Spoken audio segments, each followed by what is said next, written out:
What's up, everybody? It's your boy Joshua Edwards, live from my very own game room. I don't even know what season this is, but we'll just say it's season 4, episode 1 of Josh's Proximity. As you can see, I got my little one with me. You want to say anything to the people? All right, you can't bite the mic. This is my daughter. For those of you that don't know, Janae Danielle Edwards. Her birthday is coming up May 18th, 2024. My wife is in the background. She's happy and excited, per usual. But without further ado, let's go ahead and jump right into it. Alright, so it's been a while since I've been on here, and me and Janae got some things that we want to say. One, it's been a minute. I've already said it about 3 or 4 times. Please forgive us. But the NFL draft is around the corner. These are the top 10 picks right now. The Bears have the first overall pick. We know who they're drafting, Caleb Williams. The Washington Commanders have the 2nd pick. New England Patriots have the 3rd overall pick. The Arizona Cardinals have the 4th pick. You want to say anything? Oh, she's biting the mic. The Los Angeles Chargers have the 5th. New York Giants have the 6th. Tennessee Titans have the 7th. The Atlanta Falcons have the 8th. The Chicago Bears also have the 9th pick. And to round off the top 10, the New York Jets have the 10th pick. Alright, so I believe personally there are going to be 2 teams that might move up. 2 teams really in particular. One, the Las Vegas Raiders. Now, we know they just lost a whole bunch of pieces in the offseason. They just lost their premier running back. They just lost their premier running back in Josh Jacobs. They don't have a quarterback to get the ball to Devontae Adams. You might see a situation where even he might be on the block. I don't think so, but I think that they will mortgage their future and move up to try to get one of these quarterbacks if available. And secondly, the Minnesota Vikings. Now, the Minnesota Vikings, they have talent. They got Justin Jefferson. They got Jordan Allison. They have T.J. Hawkinson. But in this league, you win and lose games at the quarterback position. Defense no longer wins championships, all right? You win championships with your $100, $200, $500, $300 million quarterback. That's just what it comes down to now in the National Football League. So I think the Raiders, you might see the Raiders move all the way up to the Patriots spot. You might see them move all the way up to the Chargers spot. You might see the Vikings do the same exact thing, move all the way up. They have the draft compensation in order to do that.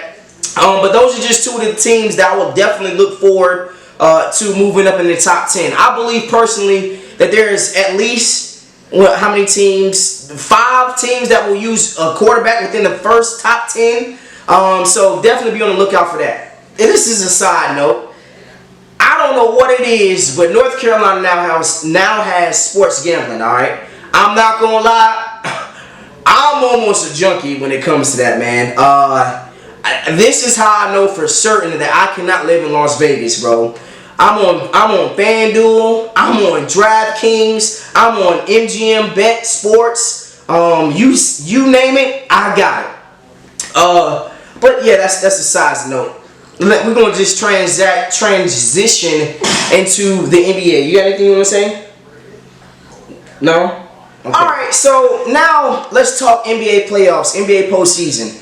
We have some wonderful matchups. We got the Boston Celtics versus Miami Heat, the New York Knicks versus the Philadelphia 76ers, Milwaukee Bucks versus the Pacers. I don't know why the Bucks are not favored in this matchup. I understand that they are missing Giannis, but we'll get to that in a split second. The Los Angeles Clippers versus the Dallas Mavericks. Don't know why the Clippers are not favored. OKC versus New Orleans, Denver versus Los Angeles, Minnesota versus the Phoenix Suns, and last but not least, the Cleveland Cavaliers versus the Orlando Magic. I'm going to be honest with you. I honestly do not see the Celtics coming out of the East. Now, I do understand that they are a hot team right now. I understand they got Jason Tatum. I understand they got Jaylen Brown. And as you can see, my daughter's getting a little sleepy from me talking.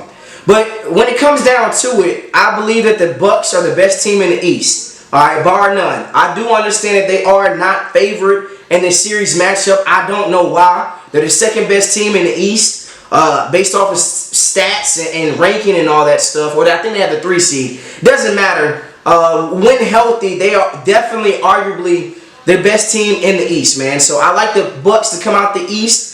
And this Boston versus Miami Heat matchup, I think that the Heat can take them 6 games if Jimmy Butler comes back. The Knicks versus the 76ers, I like the Knicks in 5, to be honest with you.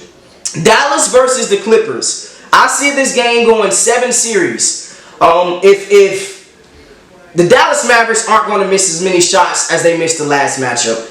If Kawhi Leonard can come back healthy, I honestly see the Clippers win this series. OKC versus New Orleans. Do not be surprised if Zion comes back that they can win this in 6 games. Outside of that, if Zion does not come back, OKC in 5. Denver versus LA. I see this series going at least 6 games. I'm going with LeBron. You guys know how I'm rocking. Janae, who was the GOAT? Say Bron? Okay, she's not trying to say Bron for real, but Bron is the GOAT. Minnesota versus the Phoenix Suns.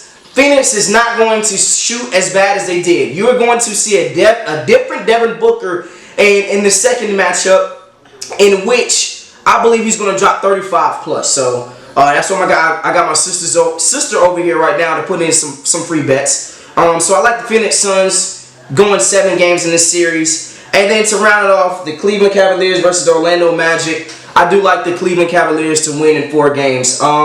And that is going to conclude this episode. I said season 4, episode 1, but I honestly don't even know what episode or season this is. But like I said, we are back, baby. We are better than ever. And as you can see, my daughter, she is turning 1 very, very soon. Yeah. Got something you want to say? Well, she's getting sleepy. So I think that's time for Daddy to get out of here. Until we meet again, probably within this week or next week. Josh's Proximity. We out. Say something.